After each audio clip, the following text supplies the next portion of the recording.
normatif sekali tuh pertanyaan itu.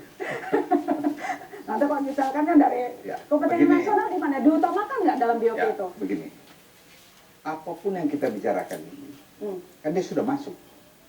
Iya. Pertanyaannya adalah untuk kepentingan nasional kita dan kepentingan dunia, kan semua bicara tentang preambel konstitusi ya. Apa yang kita siapkan sekarang untuk GASEI dari pihak Indonesia mungkin? Ya. Tentu bukan sekedar retorik dan bertanda tangan. Pertanyaan dasarnya adalah ada nggak roadmap yang kita siapkan baik sebagai individual state maupun sebagai member of BOP. Apa yang kita siapkan? Misalnya yang konkret dalam rangka menyelesaikan masalah Gaza, Anda tidak bisa selesaikan Gaza tanpa Anda berbicara bagaimana mewujudkan harmonisasi dan kedamaian antara Hamas dengan Al-Fatah. Setuju. Sudah ada nggak itu dalam roadmap pemerintah Indonesia? Apapun yang Anda cerita, mau rekonstruksi, mau apa, tanpa Anda rujukan Hamas dan Al-Fatah, forget the whole damn things. Itu tidak mungkin. Sekarang pertanyaan saya, sudah ada nggak dalam blueprint pemerintah Indonesia baik sebagai individual state maupun sebagai member BOP? Ya.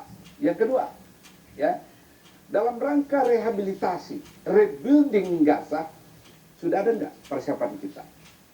Prioritas apa? Katakanlah misalnya, prioritas pertama itu adalah rumah sakit yang hancur, tidak ada. Satu, kedua, logistik, gudang-gudang logistik, orang kelaparan kan? Ya. Ketiga, apa lagi? Sudah ada nggak? Kalau ini belum ada, maka apapun yang kita bicarakan di sini masih mengambang lagi. Boleh atau tidak? Tidak atau boleh? Ya. Jadi ini ada wakil pemerintah ini. Ya. Ada Pak. Segera. Saya jawab ada Pak. Ada di alam gaib. Silakan. Ada Pak, saya jawab ada. Silakan, baik Pak, silakan. Rencana membangun kembali rumah sakit ada, rencana membangun sekolah yang hancur ada, dan itu sudah disampaikan oleh Presiden. Yang ingin saya kritisi ini adalah begini, Bapak-bapak yang saya hormati, terutama Pak Hikmah, ya, Prof, Prof terlalu dari tadi berbicara soal kejahatan Trump, setuju. Juga Prof terlalu berbicara soal kejahatan Netanyahu, setuju. Sekarang pertanyaan saya, apakah kita membiarkan kejahatan itu? Karena kalau kita di luar BOP kita nggak bisa bersuara secara lantang. Kalau duduk bersama mereka kita bisa berdiskusi. Apakah kita menjadi tuk lutut di bawah kaki-kaki itu semua? Apakah kita nggak punya suara di sana? Tidak begitu, Prof. Kalau keputusan ini hanya berdasarkan prasangka buruk, hanya berdasarkan dulunya seperti itu, tidak mengharapkan sebuah perubahan, kemana optimisme Tapi kita? Prof Haikal, kenapa negara-negara Eropa tidak mau bergabung? Kenapa jadi permasalahan? Saya begini, saya ini akademisi, saya akan bicara apa adanya. Dan saya bukan tipe yang ABS. Saya setuju dengan Bapak Presiden, mau menghadirkan perdamaian. Saya setuju Palestina harus merdeka. Tapi kalau misalnya ada yang tidak patut menurut saya akan berteriak. Saya bukan tipe asal Bapak senang. Saya boleh mengkritik. Pertanyaannya bukan Eropa, Prof. Bukan Eropa. Sekarang saya balik pertanyaannya. Kenapa Mesir bergabung? Kenapa Jordan bergabung? Kenapa Kuwait bergabung? Maroko bergabung? Uni Emirat bergabung? Saudi bergabung? Turki bergabung? Kenapa mereka bergabung? Itu pertanyaannya. Bukan Kalau mereka bergabung itu, jelas Eropa tidak bergabung karena Eropa. Karena mereka belum sampai mempelajari detail dari permasalahan itu, terus kemudian mereka ditodong sarem atau ikut. Ya, saya mau masuk. Profesor tidak berhubungan dengan semua presiden itu. Dari mana profesor berkata mereka belum mempelajari? It's not good for statement, Prof. Itu yang saya tadi katakan, BOP itu piagamnya baru diserahkan kepada para peserta mungkin pada waktu di Davos. Belum diserahkan pada saat mereka belum datang ke Davos. Profesor saja yang membaca. Saya juga baca, Pak. Saya juga baca. Sebagai pengamat, saya juga baca. Pasalnya biasa-biasa saja. Tidak satu mengikat. Tidak harus hormat. Tidak harus taat semuanya. Kalaupun ternyata luar biasa, keluar ya nggak ada masalah. Iya. Keluar nggak ada masalah kok. Betul. Kita beri kesempatan. Sekarang kan sudah bergabung kita. Kesempatan. Nah, pertanyaan kita, apakah kita akan teruskan dan ingin seperti Bapak Menlu katakan, kita akan membayar 15 sekian triliun. Lalu Pak 16,7. Menteri Keuangan mengatakan bahwa uang itu akan diambil dari APBN. Bapak Menlu tidak mengatakan itu. Ada pernyataan seperti itu. Kita akan membayar. Ada statementnya yang jelas. Bapak Menlu tidak mengatakan kami akan membayar, tidak. Bapak Menlu menyatakan bahwa ini keanggotaan 3 tahun. Gitu. Oke. Kalau membayar menjadi anggota tetap. Baik, jadi Bu Ya, Koni, silakan apa untung lihat lagi. ruginya kita? Lebih banyak ruginya atau untungnya Bu Koni? Kalau saya rasa banyak ruginya sekarang ya dalam konteks sekarang, karena terjadi apa? Domestic political backlash. Kenapa bisa terjadi domestic political backlash seperti sekarang kita berdebat? Pasti di rakyat juga berdebat sekarang. Tidak ada legitimasi DPR dan isu ini bisa menjadi bom politik internal. Contoh dari saya aja nih, saya cuma mikir gini, 17,6 triliun udah lapangan dikasih ke Aceh aja tuh Sumatera ya, mendingan itu Sumatera dan Aceh dan lain-lain yang kena korban kemarin instead of Palestina. Bukan underestimate Palestina. Itu konteks kalau saya bilang kepentingan nasional. Jadi masalah pertama adalah domestic political backlash. Kedua adalah fragmentasi diplomasi. Menurut saya, diplomasi presiden jadinya kelihatan berjalan sendiri. Saya akan membenarkan atau menyalahkan, tapi terlihat berjalan sendiri. Sementara diplomasi Kemlu sepertinya tertinggal atau tentatif. Nah ini akan terjadi dual track dalam diplomasi kita. Dan kalau terjadi dual track dalam sistem internasional multipolar itu bahaya. Terakhir saya cuma bilang tentang APBN. Komitmen kita itu 3 tahunkah, multi-year-kah, atau apakah kita mesti tolak komitmen itu? Kenapa? Kita mesti tahu dulu sebelum kita bayar. Berhakkah kita audit? Ya kan? Berhakkah kita tahu semua dana itu dikemanakan, untuk apa dan bagaimana? Bersuarakah kita untuk itu, mampukah atau kita untuk itu? Dan yang paling pasti, burden sharing ini harus proporsional. Tidak bisa tidak proporsional. Itu aja kalau tambahan dari saya terakhir. Saya nggak mau tergeret soal saya orang Palestina, bela Palestina mati. Saya lebih baik bela kepentingan nasional Indonesia. Dan seperti yang disampaikan Prof. Hikmahanto, saya ingin kita menjaga betul kepentingan nasional Indonesia baru kepentingan nasional negara lain. Sekali lagi ya, karena itu bahwa Indonesia.